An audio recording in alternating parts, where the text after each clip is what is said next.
are you? Like there's an old fashioned saying, like, are you a sawbone or what's your specialties, madam?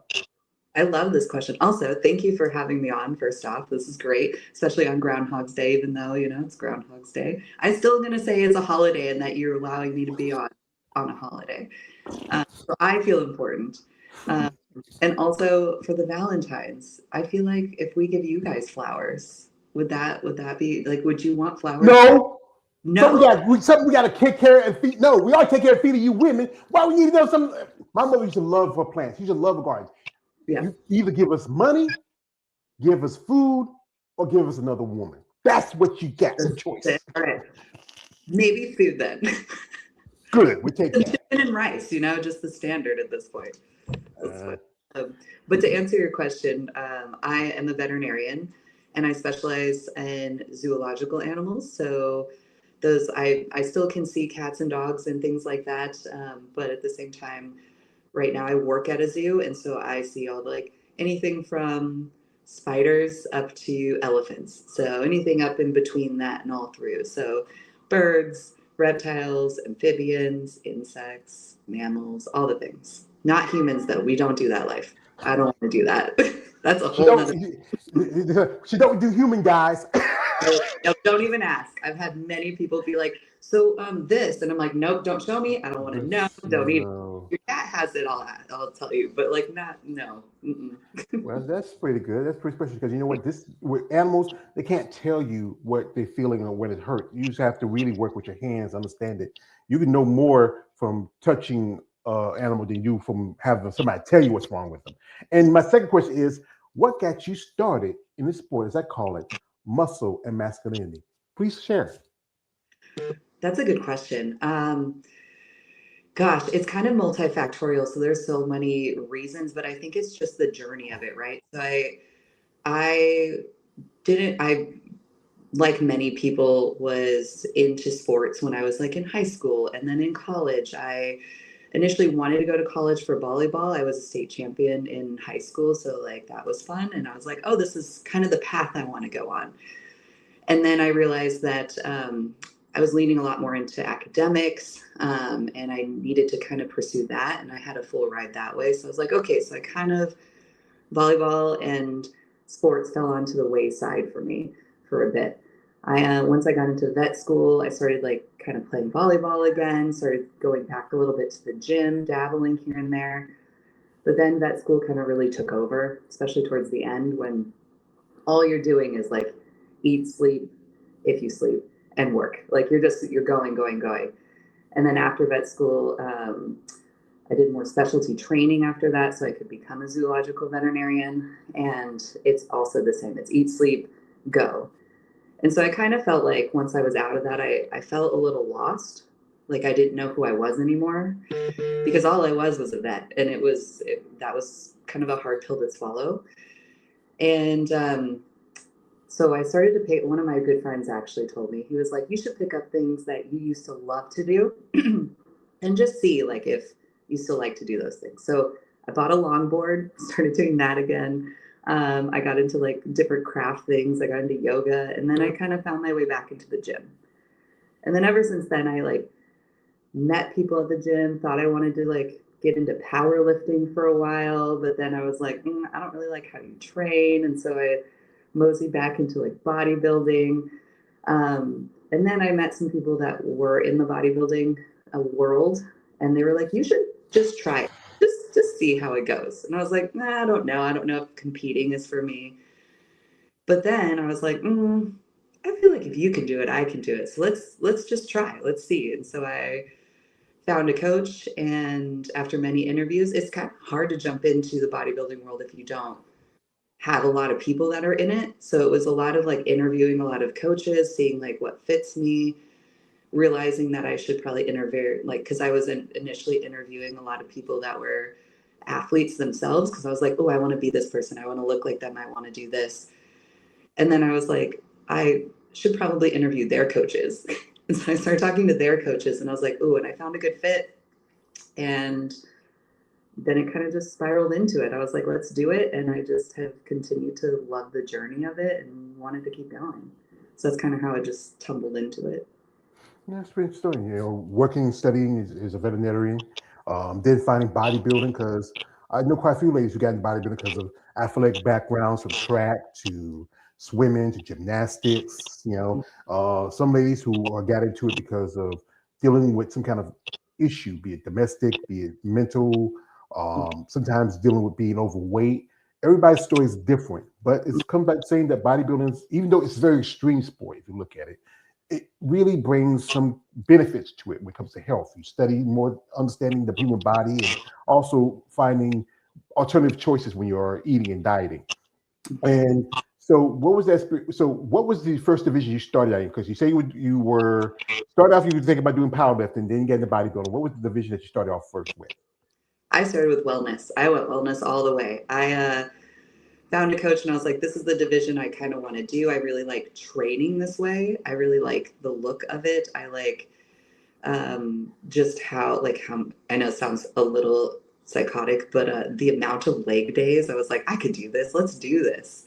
And I know, big eyes. And so I just kind of went into it that way. I also felt genetically that I kind of aligned a little bit better with the wellness division. And so it kind of just, it was not easy. Easy is not the right word, but it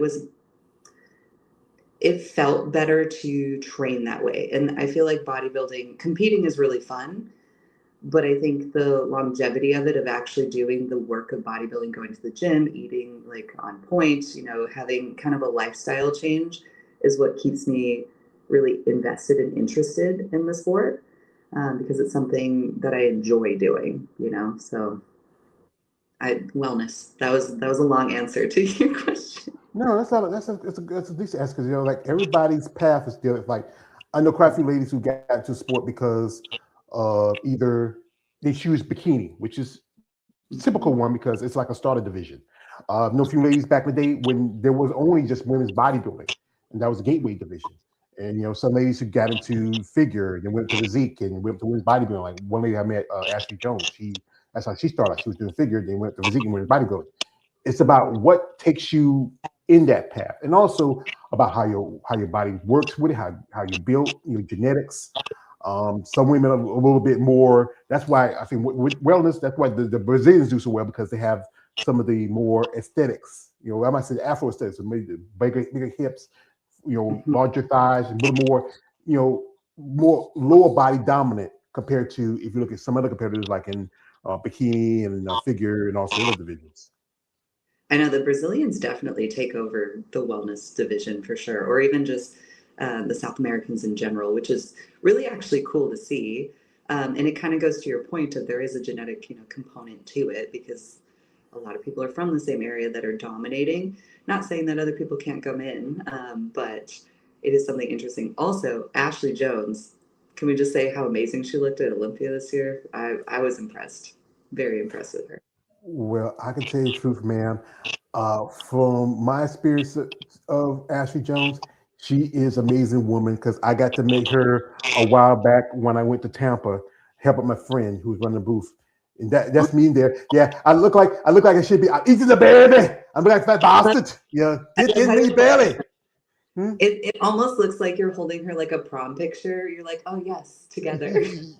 Yeah. When I went to my prom, I had nobody to hold, just me standing in my tuxedo. But yeah, that's how I like. I think she's amazing. I think she's doing pretty well. One lady I talk about that, even though Ashley was close to her, but she's one of my favorites, and that is Andrea Shaw. I mean, bow down to her. I She's mean, always amazing. I gotta do this because my other half says like, he said like this: if you get something, Taylor, never do it for free. And when you get something, what I'm doing, I get gifts, rewards. I got a friend, her name is Eunice, who was on COVID called Bad Rap. That's why I was there helping her out her booth in Tampa. Oh, nice. Back in 2023, she was at the Olympia, and she got me this issue of Muscle Development with Andrea on the cover. What makes it so special, not just this magazine, but this is the first time they had a female body on the cover alone on muscle development, because I got quite a few of them. This is the last issue they had them print because they've now gone to print and post on the internet. What makes it so special for me is that she took the time on, and I always want to bring this out. She signed it. Aw, and it says, You are oh, I love that. Yeah, yeah. I've authenticated the signature because I interviewed quite a few ladies that know her, and this is her signature. So all you guys who hate, who say like that's not a signature, yes, it is. I have evidence. I have witnesses. So Well, yeah, yeah. So but it's that's the the thing. goal to meet her. Yeah, I want to meet her in yeah. person. I've only I, heard good things. So. I actually saw her do a guest posing when I went to my first Bible show in Savannah back in 2022, and she was there guest posing. Her and Mona Persile. Mona looked like she could have competed that show that year. She was just about a few weeks off from doing the Rise of Phoenix. And what somebody told me, I got a friend, his name's Keith. He's a pro himself in men's bodybuilding. He says that George, when Andrea's on, she's on. Only time she was off was back in 2024 when she lost to Angela Yo. Angela Yo, that's a beautiful lady, amazing person that follows social media. Mm-hmm. Yeah, and her conditioning, like you said, is just always on point. But she just is. She is women's bodybuilding, realistically. Yeah, yeah. So, what was that experience like for you? Your first time competing? You think about it. You got to walk on the stage. You're halfway butt naked. You're out there. People looking at you up and down. What's that feeling for you as compared to that first time on the stage? It was nerve-wracking in a sense, but I think I was mostly excited by that point because truly, when you're backstage, you can't change very much. You're already there. All the changes happened months and months before that, and I think having that understanding in my head was really helpful to be like, all right, let's pump it up back here. Let's like get people going. And I enjoyed it so much because I met so many really amazing women. And I think that's what made me continue wanting to do bodybuilding is because I'm like, wow, I'm forming these really cool connections. And it's like all these women are extremely inspiring. They're like doing crazy things with their careers, with their lives, like things I wouldn't even imagine. And they're also just as depleted as I am, really wanting those like snacks afterwards and like just ready. Um, and so it was really fun because I remember being lined up and being kind of nervous and a little jittery my first show. And I remember the woman in front of me and behind me, and they were like, "We're nervous too. Like this is our like sixth or seventh show or something." And they're like, "That's so cool. It's your first." And we were all talking, and then it was just like, okay, let's all like start dancing to the music, and it formed this cool bond that we ended up like high-fiving like after we were on, like we were still on stage high-fiving each other after we were of course done posing, and they're calling everyone out. We were just very excited for everyone, so it really it was just it was a fun experience, and I was like, okay, I can do this again, especially after your first prep, which is super grueling and your body does not know what you're doing to it. And so it really is kind of just screaming at you all the time, like, why are you not feeding me? Why are you not doing this? And so there are pieces and moments, I'm sure we've all gone through it, that we're like, I don't want to do this anymore. This is horrible. So that moment just kind of makes you, I don't know, realize that it was worth it and that it's fun and that this is part of the journey, and kind of makes it easier because you know what you're looking forward to. Yeah, I think everybody has different experience, especially the first time as a competitor. The nerves. Thinking about all the times you put in the training and the prep, and sometimes you feel like, am I going to fall on my face in these high heels, or am I going to do the wrong turn? I've seen where some women their tops have popped in the middle of a pose. It's a lot of things to factor to it. But then once you get out there and you say, you know what, I feel like I'm in my place. I'm comfortable. There's no worries, no concerns. That stage fright is gone, and it's good to have that camaraderie with other women who have that experience like you in bodybuilding. Their first time or their sixth or seventh time, or just really come together. Because that's the thing about it, that this sport it seems a selfish sport, but then you know we have people that support you and stand by you. That's an important part of it. That helps you achieve your goals. Mm-hmm. I agree. And I really think it is the community of people. I think that's a lot of things in life. Like I just feel like bodybuilding is kind of a bridge between connecting of people. And I feel like that with animals and other things too. But it's that connection, I think, that really like inspires you to keep going because then you have the support of people, even people you don't know. Like I remember my second show, which was my first national show, and it was a couple weeks after my first show, at North Americans, and the woman in front of me was chit-chatting with other people, and I didn't know very many people around me. And the the stage people that come to tell you, like, organize everyone, and I cannot remember what they're called, but they come through to tell you things, and they're like, okay, well, you need to come in and just hit your front pose. Don't do your routine, just hit your front pose and leave. And I was like really nervous because I was like, okay, they just told me to do that. I should just do that. And the woman in front of me and the woman behind me were both like, hey, they tell us this every year. You paid a lot of money to do your routine. It is literally a 15-second routine. You can do what you want. I'm going to do my routine before you. They're not going to kick us off. You should just do it if you want to do it. And I remember being nervous and then watching her do it and being like, no, I'm going to do my routine.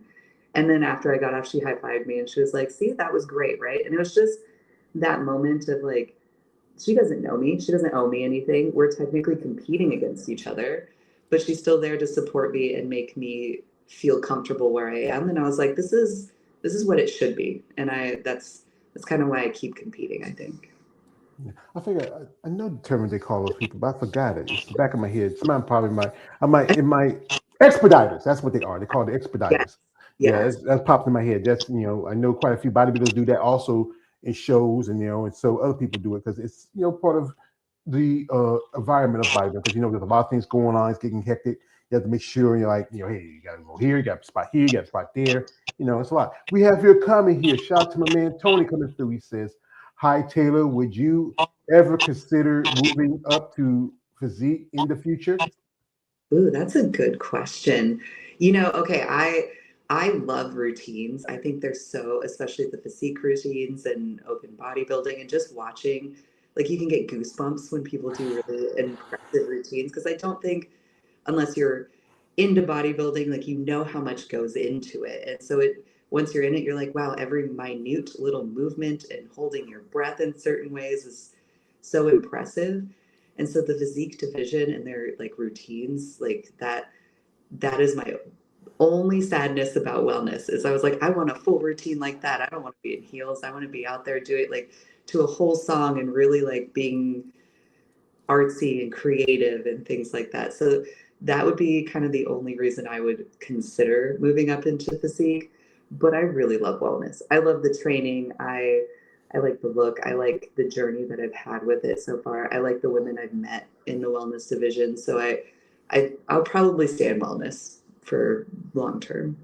That's Never respectful. say but That's respectful. I think everybody get into the sport for a particular reason, and they find the division they're comfortable with. I know ladies who have stayed in bikini or figure or physique or whatever division for a while, but others eventually saying, well, you know what? I'm evolving, I'm growing, I'm changing, and maybe this division doesn't work for me. I've known ladies who done figure and bikini said they got tired of the high heels. They like the motion and the posing of physique or women's bodybuilding. But again, Mhm. it's about your progress and what you want to do from now on. So, folks, while we got Taylor here, we're going to do this. We're going to jump to her social media for a little bit. You want to follow her. Her link is in the description of this live stream. If you're interested in supporting her and reaching out, enjoy your interest, guys. But I know you guys out there. This is a lovely lady. She works with animals. Guys, don't be weird. No D pics. I don't want to be hearing stories of somebody getting a weasel or a wolf or having an elephant run through their house because they're like, wait a minute, how did that happen? Wait a You're minute. like, no, I wonder what happened. Darn. Yeah, I wonder what happened. How did this know? So, folks, that's okay, guys. Don't be nice, be gentle, and also be respectful. All right. So we're going to jump in here on social media for a little bit. You want to follow her links are in the description of this live. And here she is right here.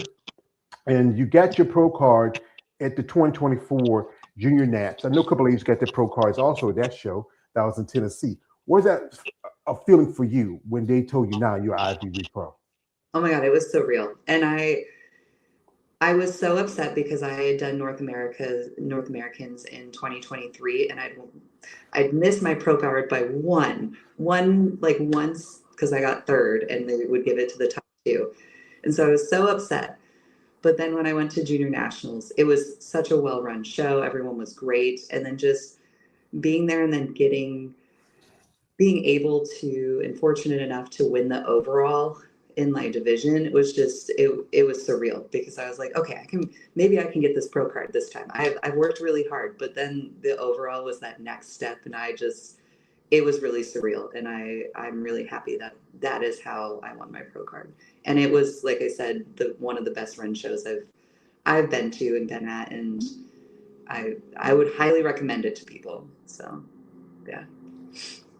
Yeah. Yeah, that's coming up. I'm thinking about in a few months. There's quite a few national qualification shows.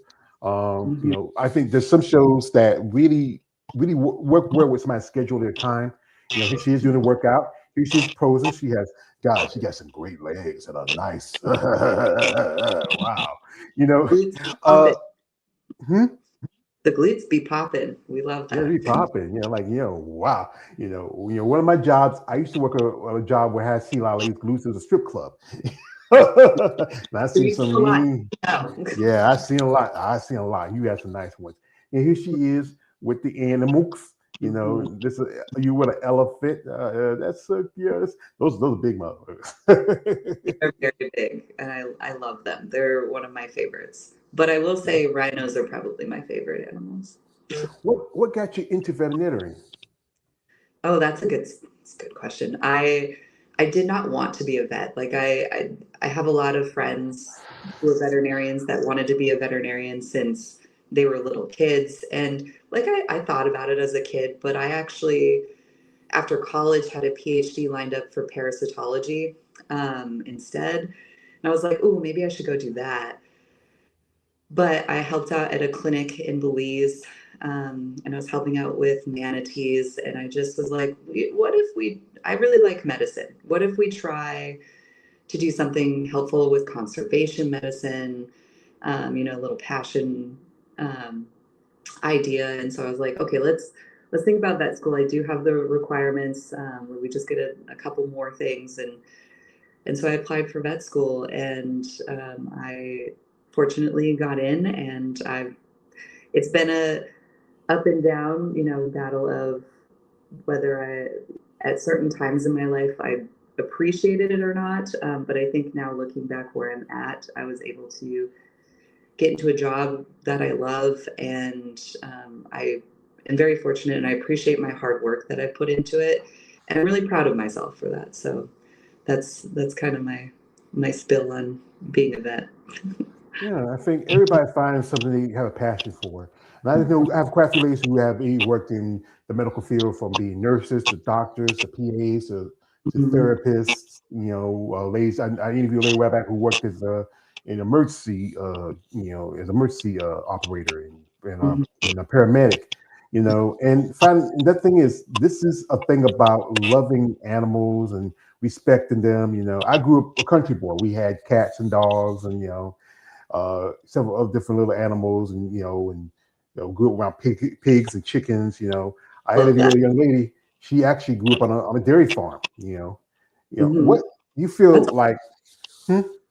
that's awesome. I love dairy cows. They're so cute. Yeah. What do you ever have a case with an animal that, like, especially if something happened to it, like if it died, it really breaks your heart? Oh yeah, it's there's been many cases like that, unfortunately. But I also think that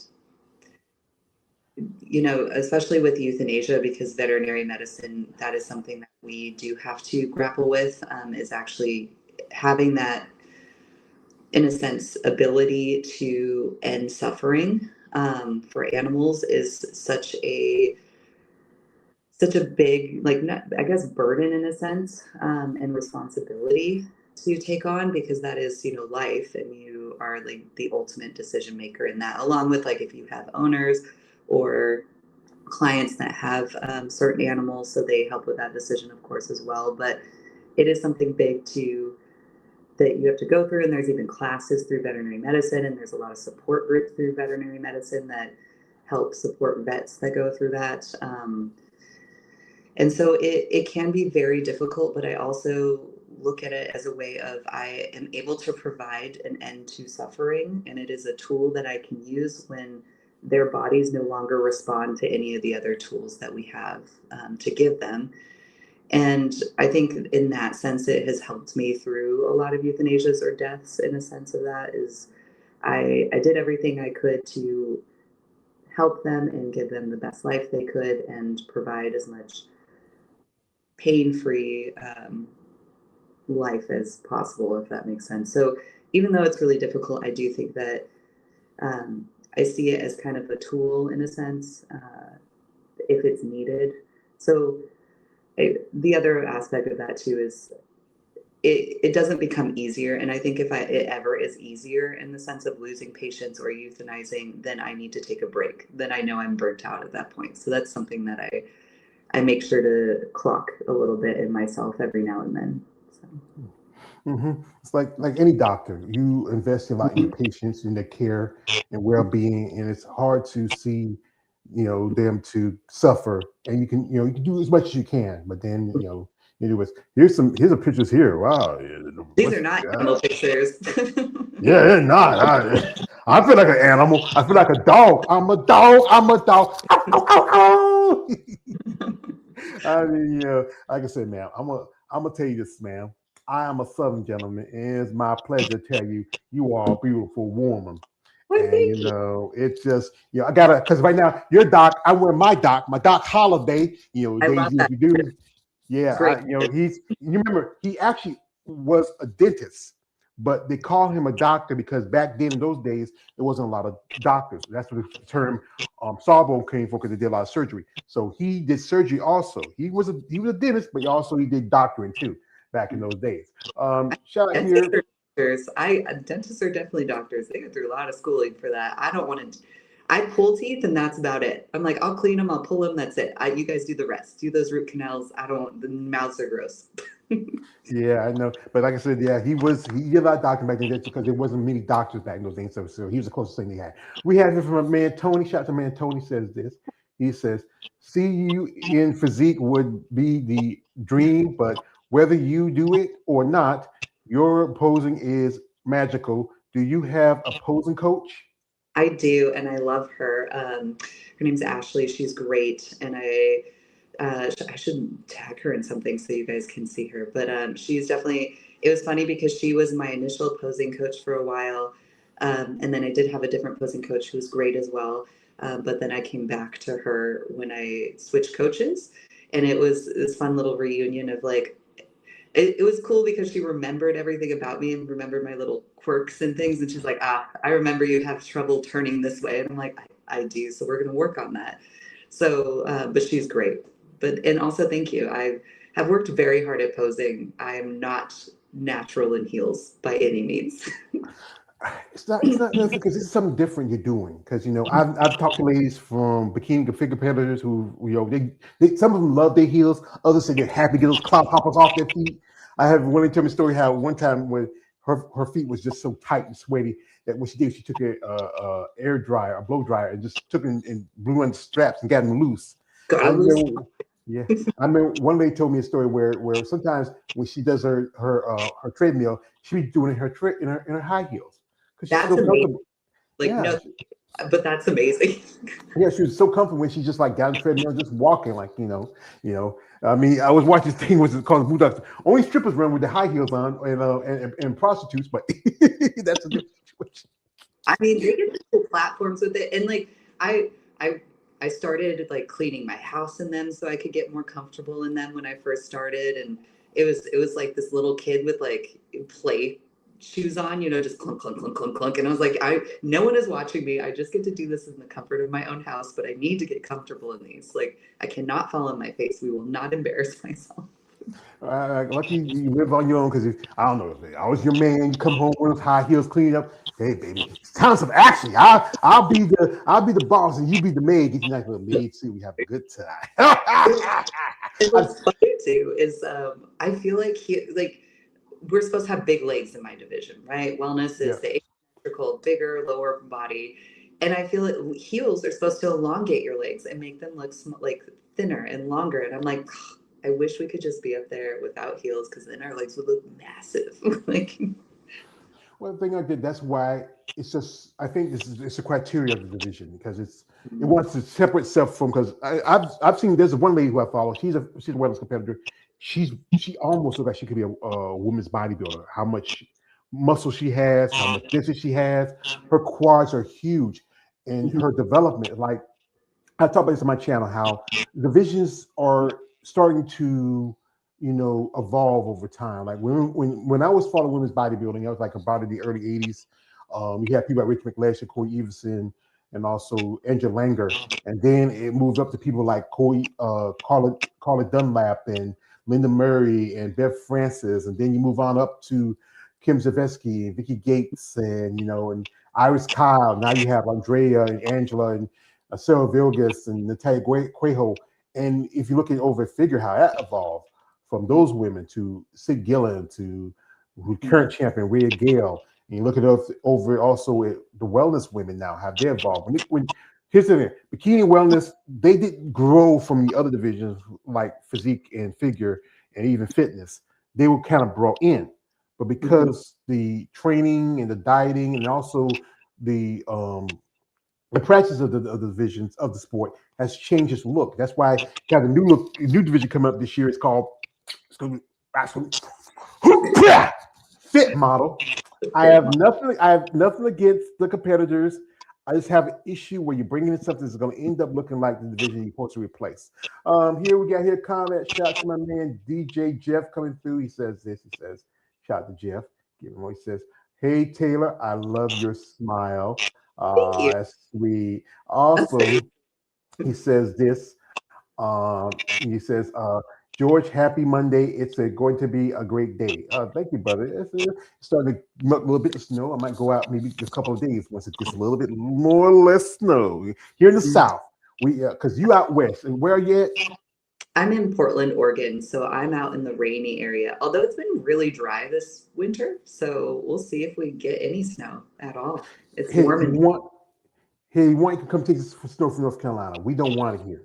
We don't want it. You don't want it. You know. I Uh, don't really, I'm not a huge snow person. I would like to go to the snow and then leave it. Like I want to be able to leave it. I want to go do fun stuff and then be like, okay, that was great. See you later and go back. All right. We have here a comment from my man Tony, and he asks you this. He says, aside from bodybuilding, what other sports would you like to try at least once? Ooh, like sports I haven't tried before. Yeah. Interesting. I mean, because I played volleyball. I'm horrible coordination wise with my legs, so I would not do soccer or football, depending who you ask. I think it'd be really cool to get into rugby. I started watching that in and I know nothing about rugby, and this is just me like because I think it's cool, and I saw it in the Olympics, and I was like, wow, those women are pretty cool, and just to like get some aggression out and some hit some people, I think would be really nice. I've seen some. I've seen some like I think rugby is it's kind of like almost like football in a way, but I remember I was watching this old time rugby guy. He was an actor. His name was called Jacko. He's from Australia. He said like he called American football for sissies because we have pads on. And he said we in rugby we don't put on no bandages and stuff like that. We just go out there and bleed. Yeah. I think every sport. Like I do content also on women in MMA and mixed martial arts. A couple ladies I interviewed. One lady I interviewed a while back. Her name is Jimmy Driver. She just fought a bare knuckle fight for a title, and she broke her arm during the fight, but still won the title. I mean, that's a tough sport for a woman to do. Crazy. Could you imagine breaking your arm, being like, hold on, I'm gonna keep going. Like just let me like this loose here and I'm still gonna fight you. Like that's impressive. I'm like this, I'm like this. My from Rocky 3 would say, "Throw the towel, throw the damn towel." That's how I would be. I'd be like, I'm done. I'm out. Tap out. But I Breaking. think, yeah, everybody has that thing about them that really drives them. Like with bodybuilding, because this is the ideal people think of bodybuilding.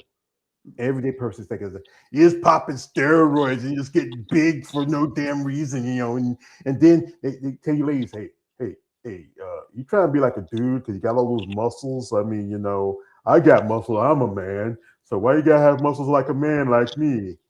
Mhm. Because they don't have muscles, and so they're upset that they don't have muscles, so they have to tear you down with it, and then you just go okay, and you walk away because you'll never convince them otherwise. But the Yeah, smart ones, the good people understand. yeah. Because you know what? It's about. here's the thing about bodybuilding. It's not just about what kind of drugs you take or your weight. It's about being consistent, being disciplined, being persistent, understanding factors, or being regimental. You know, the training, and also you having a coach. Like you talk about your coach. Who's your coach, and how long y'all been together? Aaron Gully is my coach. I absolutely love him. He's great. I've only had two coaches, and I recently switched over to Aaron.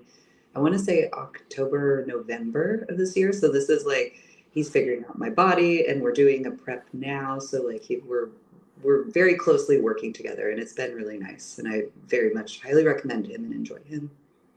Yeah, it's good. And so you're prepped. So that means you are thinking about making your pro debut this year, or you feel like you want a little more time. No, I am ready. I've been like biting at the seams. I'm so excited. I wanted to take a year off after going pro because my judges' feedback were just more size in general. And I was like, okay, I need to listen to that. I need just to put on size in overall. So I was like, I need to take some time off and do that because as you know, and everyone that follows bodybuilding, it's a marathon. It's a longevity sport. Like it's really hard to put on size in like a couple months. It's hard to jump back to back for your body into another show when they're telling you you just need to be bigger. So I was like, okay, I'm gonna take that whole year, grow as much as I can, and then we'll consider showing in 2026. So that was always kind of the plan after that. So I'm excited. I wanted to do the Van Island Pro show, but they recently just canceled the pro part. And I was like, no, because I was so excited because it was the women's, right? It was women's bodybuilding, physique, and wellness. And I was like, I just, like, as I said before, I really love the camaraderie of women. And so I was like, this is like the perfect pro debut show. And it's close to where I live. So I was like, okay, this will be great. So I was very sad. So we had to readjust a little bit and pick different shows out.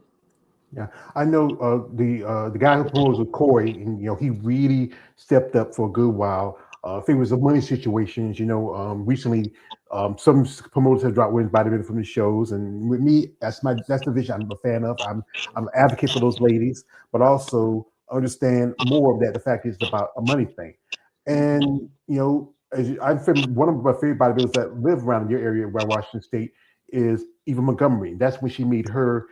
He competed that show back in 2021.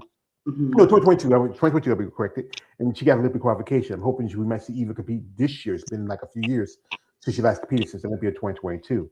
And this, I think, with wellness, is a lot more shows, but also there's a new point system where now that in order to make the Olympia, you have to do at least 3 shows. But if you do a show like the Auto Classic or New York Pro, which are top tier shows,